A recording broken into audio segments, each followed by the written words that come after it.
Welcome to Chapter 3 of Coraline. You need to make sure that you have the Word document or PDF available that is on the VLE to use with this chapter. Chapter 3. The next day the sun shone and Coraline's mother took her to the nearest large town to buy clothes for school. They dropped her father off at the railway station. He was going into London for the day to see some people. Coraline waved him goodbye. They went to the department store to buy the school clothes. Coraline saw some day-glow green gloves she liked a lot. Her mother refused to get them for her, preferring instead to buy white socks, navy blue school underpants, 4 grey blouses and a dark grey skirt. "But Mum, everybody at school's got grey blouses and everything. Nobody's got green gloves. I could be the only one." Her mother ignored her. She was talking to the shop assistant. They were talking about which kind of pullover to get for Coraline, and were agreeing that the best thing to do would be to get one that was embarrassingly large and baggy in the hope that one day she might grow into it.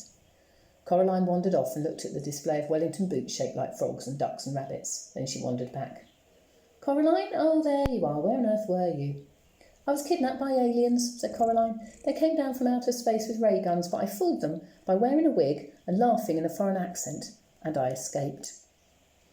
"Yes, dear, now I think you could do with some more hair clips, don't you?" "No." "Well, let's say half a dozen to be on the safe side," said her mother. Coraline didn't say anything. In the car on the way back home, Coraline said, "What's in the empty flat?" "I don't know. Nothing, I expect. It probably looks like our flat before we moved in. Empty rooms."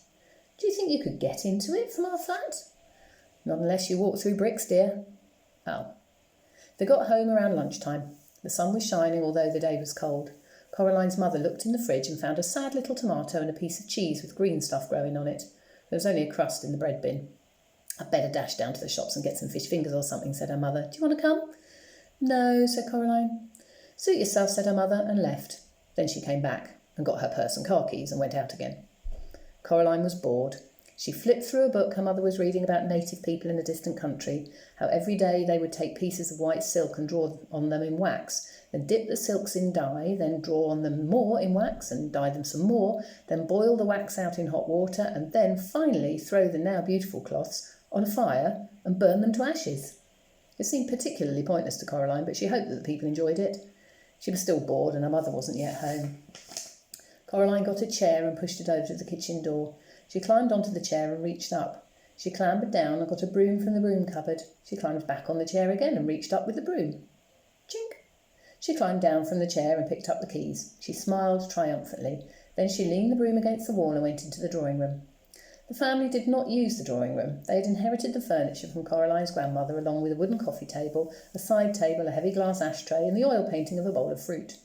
Coraline could never work out why anyone would want to paint a bowl of fruit. Other than that, the room was empty. There were no knick-knacks on the mantelpiece, no statues or clocks, nothing that made it feel comfortable or lived in. The old black key felt colder than any of the others. She pushed it into the keyhole. It turned smoothly with a satisfying clunk. Coraline stopped and listened. She knew she was doing something wrong, and she was trying to listen for her mother coming back, but she heard nothing. Then Coraline put her hand on the doorknob and turned it, and finally she opened the door. It opened onto a dark hallway. The bricks had gone, as if they'd never been there. There was a cold, musty smell coming through the open doorway. It smelled like something very old and very slow. Coraline went through the door. She wondered what the empty flat would be like, if that was where the corridor led. Coraline walked down the corridor uneasily. There was something very familiar about it. The carpet beneath her feet was the same carpet they had in their flat. The wallpaper was the same wallpaper they had. The picture hanging in the hall was the same that they had hanging in their hallway at home. She knew where she was. She was in her own home. She hadn't left.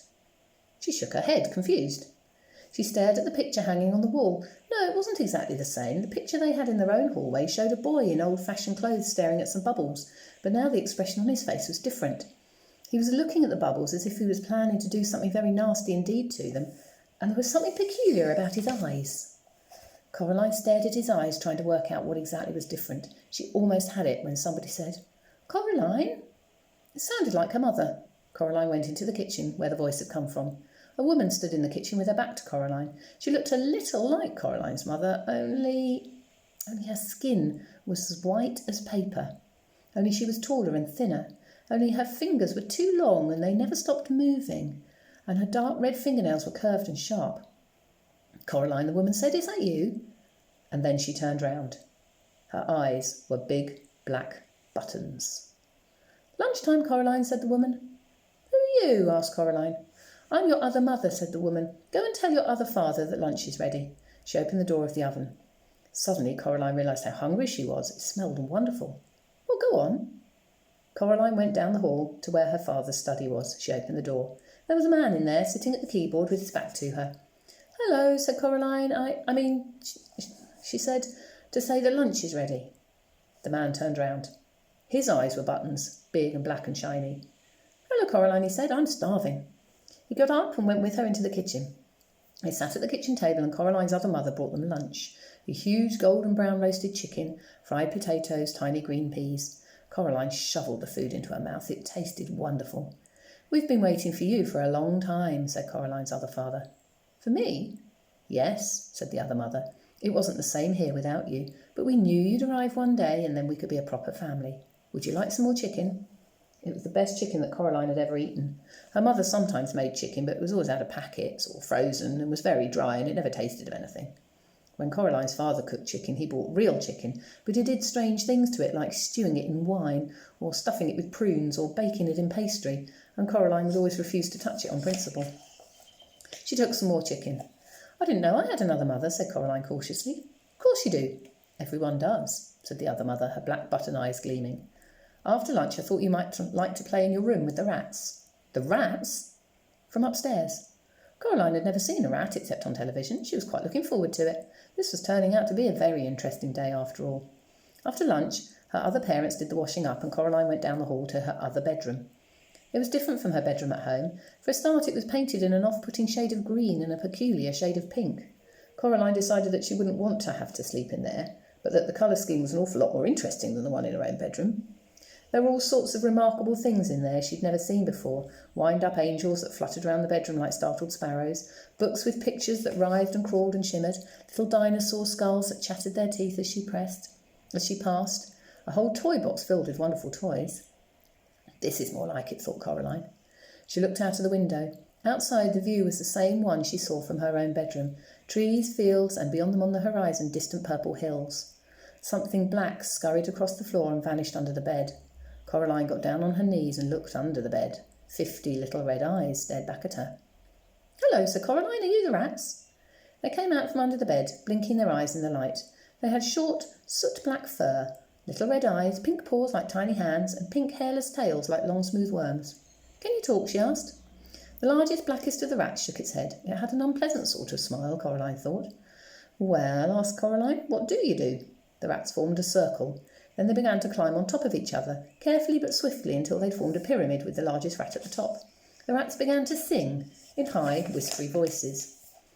"We have teeth and we have tails, we have tails, we have eyes. We were here before you fell, you will be here when we rise."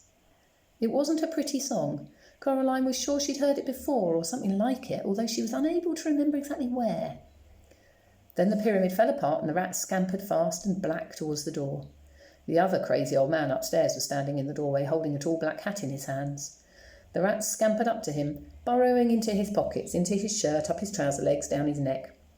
The largest rat climbed onto the old man's shoulders, swung up on the long grey moustache past the big black button eyes and onto the top of the man's head.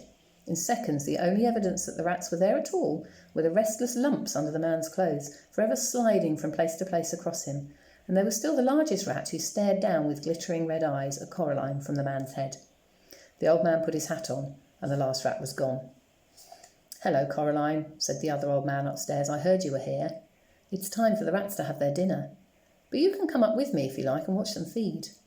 There was something hungry in the old man's button eyes that made Coraline feel uncomfortable. "No, thank you," she said. "I'm going outside to explore." The old man nodded very slowly. Coraline could hear the rats whispering to each other, although she couldn't tell what they were saying. She was not certain that she wanted to know what they were saying. Her other parents stood in the kitchen doorway as she walked down the corridor, smiling identical smiles and waving slowly. "Have a nice time outside," said her other mother. "We'll just wait here for you to come back," said her other father. When Coraline got to the front door, she turned back and looked at them. They were still watching her and waving and smiling. Coraline walked outside and down the steps. There's a picture at the beginning of the chapter of the author's impression of the other mother.